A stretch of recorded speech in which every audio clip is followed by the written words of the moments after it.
The rain ringing on the windows set a grim mood in my office that dreary afternoon.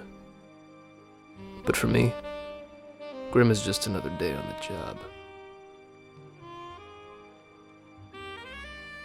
The name's Fred Steele, Private Eye.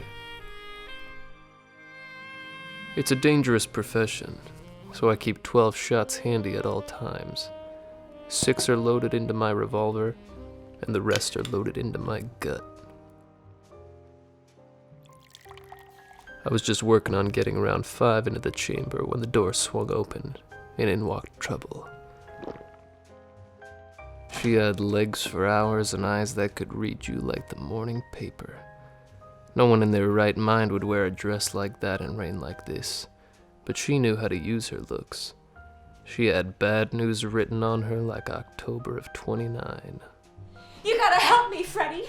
My husband and I was supposed to start our honeymoon next week, but he got himself in deep with the sharks. He made a lot of money fixing those crap games, but she was a brunette. I had a weakness for brunettes. A weakness she would no doubt exploit if she got the chance.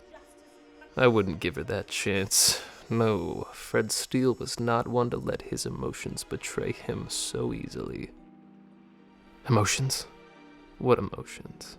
When one works in a profession as morally ambiguous as mine, your emotions don't survive much longer than your enemies do.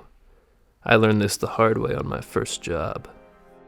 A pretty blonde had asked me to look into her husband's murder, a wealthy and prominent man, but it had been a setup. 2 thugs cornered me in an alley, and in a split second, I had to make a choice between my life and theirs.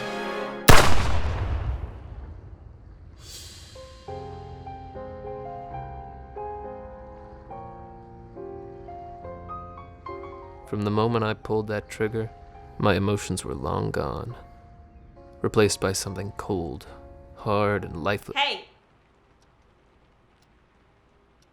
Did you hear a word I just said?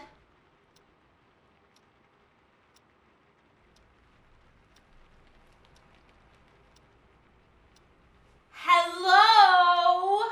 The dame was giving me the jazz hands. She was good, this one.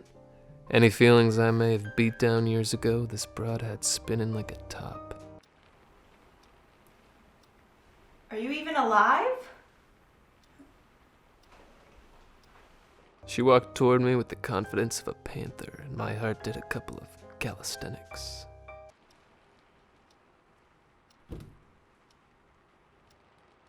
A girl who knew her drinks. Irresistible. Ugh, disgusting.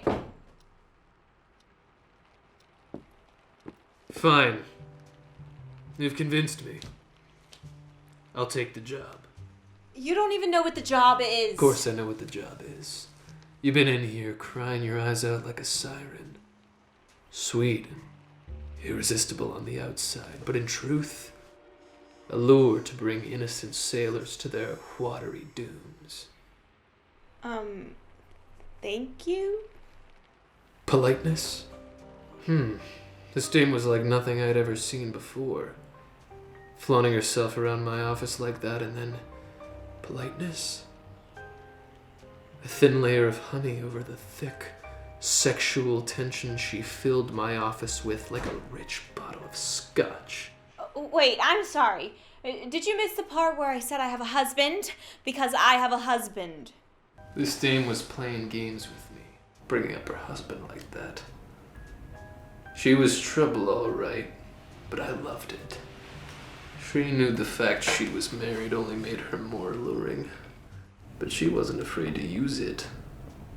Was there anything this woman was afraid to do? Excuse me? I could smell the danger from a mile away. She was playing me like a harp, and I knew it from the start. In a couple hours, I'd probably end up dead in a ditch, and she'd be a couple bucks richer. I'm not that kind of girl, Freddie. But how could I say no to those faux innocent eyes? Those $1 million legs, the way her dress. You are the most revolting man I've ever met.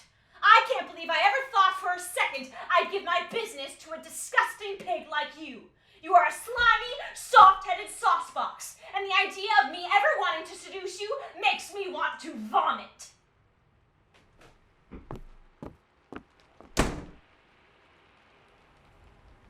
Damn it. I started talking out loud again, didn't I? It's a cold, cruel world we live in.